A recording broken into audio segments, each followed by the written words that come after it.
On News Prime, federal government borrows for 2024 worker salary review, breaches Fiscal Responsibility Act and deficits. Anambra residents to experience 5-day blackouts. Plus, ECOWAS condemns violence in Guinea-Bissau.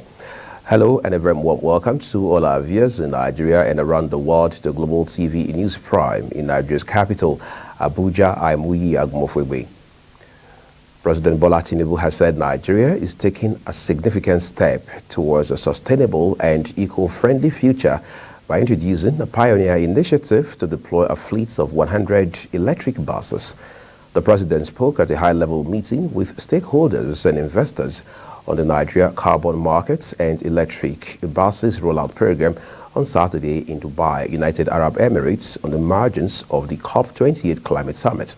President Tinubu, in a statement by spokesman Ajuri Ngalali, explained that the strategic initiative was aimed at significantly reducing Nigeria's carbon footprint and modernizing the country's transportation systems as part of a larger effort to position Nigeria and Africa as the pioneering frontier of green manufacturing and industrialization, with a focus on natural gas as a transition fuel alongside other renewable energy sources.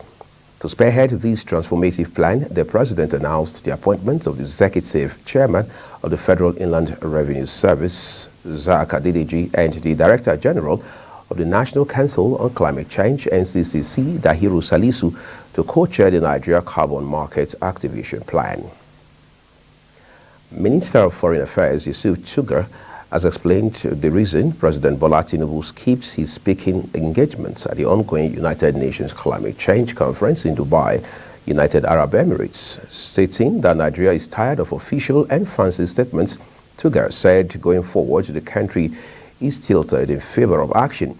President Tinubu had earlier been scheduled to speak at the World Climate Action Summit on Friday alongside other heads of state, but did not, a development that raised questions about the country's position at the conference. He said the government wanted a change of attitude towards the conference, away from colorful speeches that are repeated every year with very little progress made. The federal government says it is working with the United States, the United Nations Program on HIV/AIDS, and the Global Fund on an initiative aimed at ensuring country ownership and sustainability of the national response to HIV/AIDS beyond 2030. The collaboration came just as the Secretary to the Government of the Federation, SGF, George Akume, revealed that President Bola Tinubu's administration is committed to sustaining the initiative to treat more HIV patients annually using resources mobilized locally. The SGF, who spoke during the commemoration of World AIDS Day in Abuja, said the government recognized the invaluable contributions of communities in the fight against the scourge. Against the backdrop of the pressure from organized labor, there are indications that the federal government would rely on borrowing to implement its plan to increase salary for federal workers in 2024. This indication emanated from details in the Budget Office noting on the 2024 federal government budget, where it attributed the rising deficits to three key factors, including salary review, among others. He stated that the high projected level of fiscal deficit in 2024 is partly attributable to the proposed salary review of the federal workers across board. The statement estimated deficit amounting to 9.3 trillion naira, according to BOF, will be funded by both domestic and external borrowing. The other two key drivers of deficit in 2024 are increased pension obligations and higher debt service costs. The planned federal government deficit represents about 50% of total federal government's revenues, but analysts project a higher proportion given the current revenue constraints as well as actual performance in 2023. The Nigeria Immigration Service, NIS, has assured Nigerians who will receive their passport 3 weeks from the day of application submission, except in cases of unanticipated technical difficulties. Speaking to reporters at the opening of the Igbogbo Passport Frontier office in the Igbogbo Beyeku Local Council Development Area of Ikorodu, Lagos State, Controller General of the service, Caroline Adekboju, stated that barring all technical problems, Nigerians should be able to completely apply for their passports, and within 3 weeks they should be able to get it. According to her, since national identity numbers are connected to passports, it is crucial that all applicants register using the same information as the National Identity Management Commission, NIMC. The Military High Command has stated that troops, in collaboration with the operatives of the Department of State Services, have arrested leader of Islamic State for West African Province, ISWAP terrorist group in North Central and Northwest zones. Although the military did not identify the terrorist leader, it says he was in custody. A statement by the Director, Defense Media Operations, Major General Edward Buba, says the resolve of the military to go after the leaders of the terrorist groups led to the arrest of the terrorist leader. He said that air operations conducted in the regions had led to the destruction of the terrorist enclaves. Indications have emerged that the National Assembly would pass the 2024 appropriation bill of 27.5 trillion naira on Tuesday, December 19. The Senate and the House of Representatives had passed the Renewed Hope budget for a second reading. Deputy Senate President Jibrin Barau hinted during plenary that the budget might be passed by lawmakers on December 19 before embarking on their Christmas and New Year break. During deliberations, senators applauded President Bola Tinubu for his good intentions for the country, but some lamented failure of the executive to provide details of the budget. Let's take a look at other stories for you. Corps members have been warned to shun every form of misconduct throughout their service year in order to avoid being sanctioned by the authorities of the National Youth Service Corps, NYSC, based on the Corps bylaws. Director General of the National Youth Service Corps, Brigadier General Yushau Ahmed, gave the warning today while addressing Corps members in Edo State Orientation Camp, Okada. Likewise, their counterpart in Ondo State Orientation Camp in Ikare, Akoko. He said there are laid down rules and regulations guiding every Corps member while in camp, adding that the scheme is not a safe abode for lawbreakers. Corps members were advised to avoid unnecessary journeys and avoid embarking on any riskier venture that may put them in danger. General Ahmed also urged the Corps members to respect the cultural beliefs of their host communities and avoid any action that may put them on collision course. He appealed to them to add value to their host communities by executing projects that would make life more comfortable for residents. The attention of the Department of State Services, DSS, has been drawn to some spurious publications by one Jackson Ade on his ex-handle against the President Office of the DGSSS, Yusuf Magaji Bichi. In a statement made available to journalists by Director, PR and Strategic Communication of the service, it says that the allegations are entirely false and wishes to clarify that neither the DG nor anyone acting on his directive has looted staff subsidy grants. And as such, it says, has been made available to service, and once that is allocated, staff will, as always, receive what is due them, which it has in all ramifications. It further stated, evidently catered for the welfare of active and retired personnel. The Nigerian Navy says its personnel have impounded and destroyed a boat conveying drums of illegally refined automated gas oil, AGO, also called diesel, in the seaward of the Bonny Island Channel in Rivers State. A top official of the Navy in Bonny, who did not want his name mentioned, disclosed this to journalists on Friday, saying the boat was arrested off the Bonny River. He said in a coordinated effort, the diesel-laden boat was destroyed by men of the Forward Operating Base, Bonny, putting the estimated quantity of the destroyed product at 150,000 liters. The official further said the recent efforts by security outfits were predicated on the charge of the Chief of Naval Staff, Vice Admiral Emmanuel Ogala, to officers and men to stamp out criminal activities in the maritime sector. The National Drug Law Enforcement Agency, NDLEA, on Friday destroyed 3 acres of cannabis farm in Saniya Town, Sokoto State. This was disclosed by the Commandant NDLEA Sokoto Command, Adamu Iro, at a briefing with journalists at the state's command headquarters.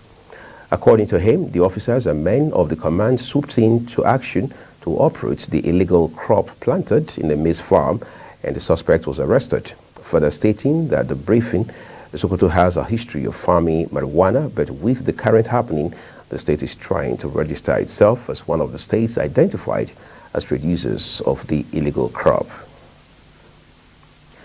At an event organized by the Project Enable Africa recently in Abuja to honor some prominent members of the disability community ahead of the forthcoming International Day of Persons with Disabilities, Executive Secretary, National Commission for Persons with Disabilities, James David Lalu, has applauded President Bola Tinubu-led administration for promoting the rights, welfare, and dignity of persons with disabilities in the country.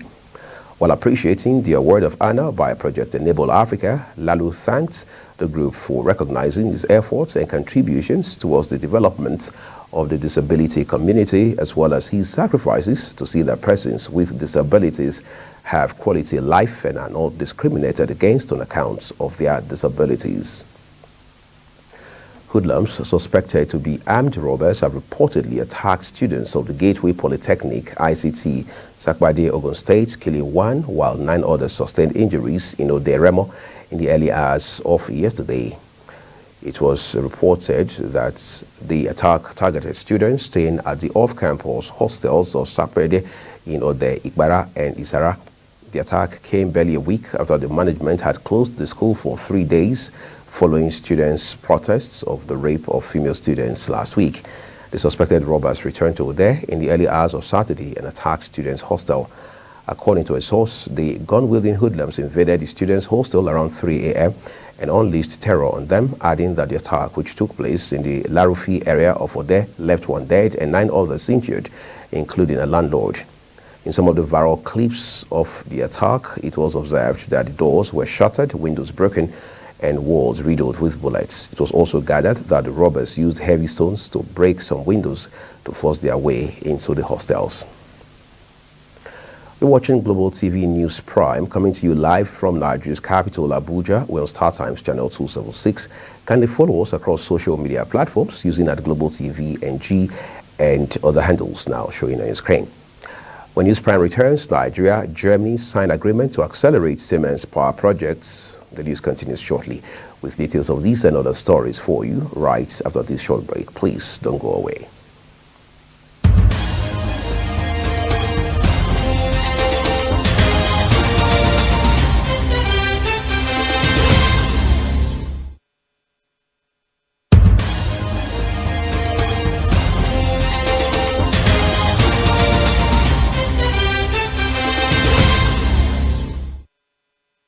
This is Global Television bringing you live broadcast of the News Prime from Nigeria's capital, Abuja, with Uyi Agumofwebe. On the foreign scene, the Economic Community of West African States, ECOWAS, has strongly condemned an outbreak of fighting on Friday in Guinea-Bissau, where the situation had returned to calm Saturday. Clashes between members of the National Guard and Special Forces of the Presidential Guard broke out in capital Bissau, leaving 2 dead. ECOWAS stated in a statement that it strongly condemns the violence and all attempts to disrupt the constitutional order and rule of law in that country. No fewer than 50 students from the University College Dublin have been involved in the construction of Republic of Ireland's first successfully launched satellite. The satellite EIRSat-1 is a 2-unit CubeSat miniature cube satellite equipped with 3 experiments and was deployed into orbit from the Falcon 9 SpaceX rocket from the Vandenberg Space Force Base in California, United States. The student-built satellite was constructed under the guidance of the European Space Agency. The launch of the educational Irish research satellite has been described as a major milestone in the nation's space industry. As we talk about business now, Minister of Housing and Urban Development Ahmed Dangiwa has urged mortgage banks to adopt rent-to-own mortgage options and flexible monthly mortgage loan repayments as strategies to develop innovative mortgage products and make commercial loans more affordable. He urged all bank CEOs to ensure that Nigerians within the low and medium income segments have access to affordable mortgages. According to him, business owners should not see the provision of housing and home loans from a business and profit motive, but as a moral imperative to reduce the number of homeless persons. The minister gave these recommendations while delivering his keynote address at the 20th edition of Mortgage Banking Subsector CEOs Annual Retreat held on Saturday in Abuja. The federal government, through the Nigerian Orientation Agency, has launched a compressed natural gas Keke Napep to cut down the high cost of transportation. The agency, in collaboration with the Simba Group of companies and Ecomed Acres, launched the CNG Keke on Friday in Abuja. The tricycle is said to consume less fuel compared to the existing tricycles that use petrol, and as such will cut down the cost of transportation to barest. Addressing journalists at the event, Director General of the agency, Lanre Issa Onilu, said the project is focused on touching lives of ordinary Nigerians, especially those living in the rural areas, and consonant with President Tinubu's Renewed Hope agenda. The DG said the federal government has established about 10,000 CNG stations across the country to ensure the availability of compressed natural gas to users of the newly launched tricycles. He assured Nigerians that the CNG Keke Napep will drastically reduce the high cost of transportation and other similar charges currently experienced by citizens. The Naira closed the week at 927.19 kobo to the dollar on the official investor and exporter forex window. This was a 16.64% decline from the 794 Naira and 89 kobo to the dollar it closed at the week that ended November 24, 2023, and that's according to data from the FMDQ Securities Exchange.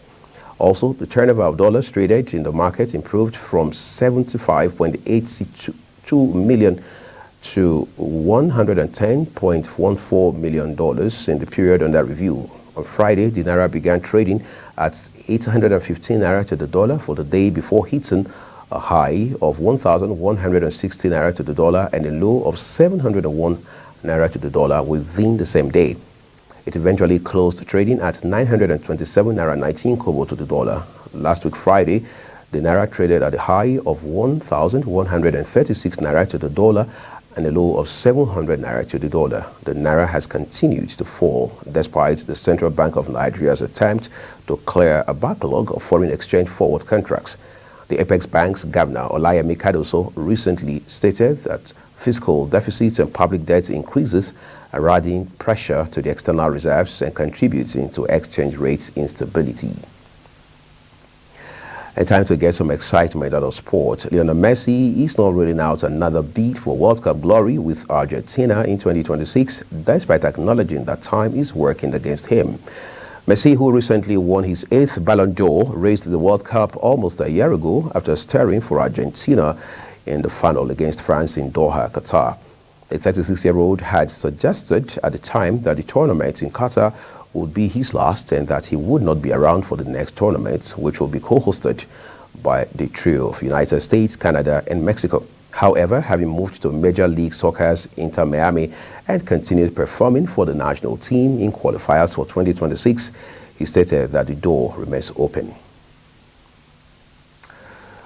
As we end the news prime, let's take a quick look at some of our top stories. The federal government says it has planned borrowing for 2024 workers' salary review in breach of Fiscal Responsibility Act on deficit. CBN has said it will freeze bank accounts without BVN NIN starting April 2024. Finally, we told you ECOWAS has condemned violence in Guinea-Bissau. And that's it on Global TV News Prime. We are on StarTimes channel 276. Kindly follow us across our social media platforms using that Global TV NG and other handles as you now see on your screen. I'm Wiya Gumofwebe. Thank you so very much for watching. I'll see you again.